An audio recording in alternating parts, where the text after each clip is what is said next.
Africa, especially in Burkina Faso with this guy Traoré.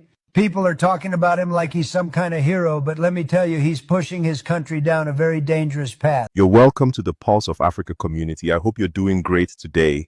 If you're joining us for the first time, don't hesitate to like, share, and subscribe to stay informed and connected to Africa's most important news reports.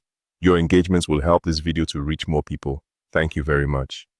Welcome to Pulse of Africa. Tonight we bring you the dramatic exchange between Ibrahim Traoré of Burkina Faso and US President Donald Trump, a confrontation framed around sovereignty, foreign influence, and the direction of African leadership.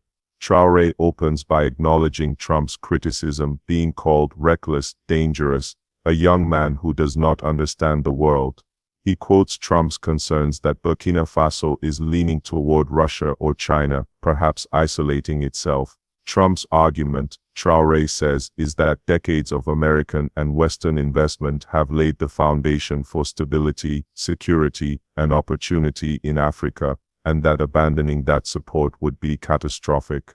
But Traoré does not concede. He asks pointedly, if America has invested billions in Africa, why are the African people still mired in poverty? Why are farmers still failing to feed their children? Why do young men and women risk everything to cross deserts and seas to find dignity outside their homelands? He asserts that those billions were not for Africa, but for corporations, military contractors, and foreign interests. They did not feed children, build schools, or heal the sick. Addressing the expulsion of French forces and foreign bases, Traoré challenges Trump. What did those foreign troops bring? Did French bases ensure security? Did American drones bring peace? He notes that over 60 years of foreign soldiers promised protection, yet terrorism has grown, insecurity deepened, lives destroyed.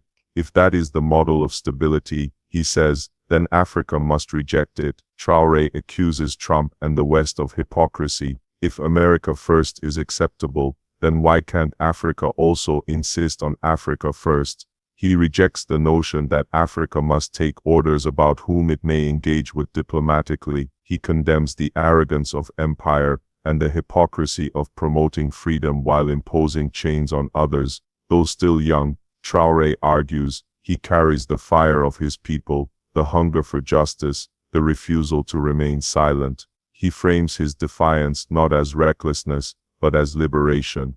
He says that foreign banks, armies, corporations have long operated in Africa while the continent remained in chains. He rebuffs accusations of isolation and warns that progress that sacrifices sovereignty is no true progress. Turning to counter-terrorism, he reminds Trump that terrorism did not come to Africa by invitation, but grew as a consequence of imposed wars, flows of weapons, chaotic foreign interventions in Libya, and policy decisions made in Washington and Paris. He likens Trump's posture to an arsonist posing as firefighter. Traoré highlights regional cooperation. Burkina Faso, Mali, Niger have formed the alliance of Sahel states not as vassals of foreign powers, but as sovereign nations committed to defending themselves, distinguishing terrorists from villagers, fighting from the ground rather than bombing from the skies. He insists that Burkina Faso still stands despite the departure of France and NATO. The sky has not fallen, the earth has not collapsed. In fact, he says, the nation is stronger, because it now stands on its own feet.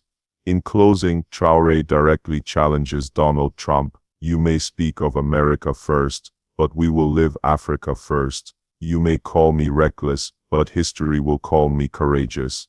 He proclaims the end of domination and the dawn of African self-assertion. We will not kneel, we will not beg, we will not bow, we will fight, we will rise, we will win because we are the children of this land, and this land is ours. Africa first, forever. Happening in Africa, especially in Burkina Faso with this guy Traoré. People are talking about him like he's some kind of hero, but let me tell you, he's pushing his country down a very dangerous path. Very dangerous. He kicked out France, he's cozying up to Russia, maybe even China, and he says it's about sovereignty. But what I see is a man making deals that could turn Burkina Faso into a playground for America's. Hearing this exchange, one cannot help but be struck by the intensity with which Traoré frames his case. He is unapologetic, bold, and unapologetically defiant. Whether one agrees with his methods or not, his speech is a clarion call, one aimed at reclaiming agency, dignity, and sovereignty for Africa. On one hand, Trump's argument reflects a familiar stance that Western involvement is necessary to maintain order. On the other hand, Traoré turns that narrative on its head, asserting that decades of involvement have failed ordinary Africans, and that Africa must chart its own course. That argument resonates powerfully with many across the continent who feel marginalized, exploited, or disregarded in global decision-making. Yet the challenges ahead are immense. Rejecting foreign security guarantees means Burkina Faso and its neighbors now bear full responsibility for counter-terrorism, governance, development, and security. That is a heavy load in a region already strained by instability and resource constraints. But what this moment underscores is a turning point in rhetoric and self-image. No longer is it enough to ask permission from the global powers. The demand is for respect, equality, and the right to choose alliances without external dictate. As a newscaster reflecting on this, I see this as more than a rhetorical clash. It is emblematic of larger debates across Africa. How do nations balance sovereignty and needed external support? Can Africa build security, growth, and dignity from within?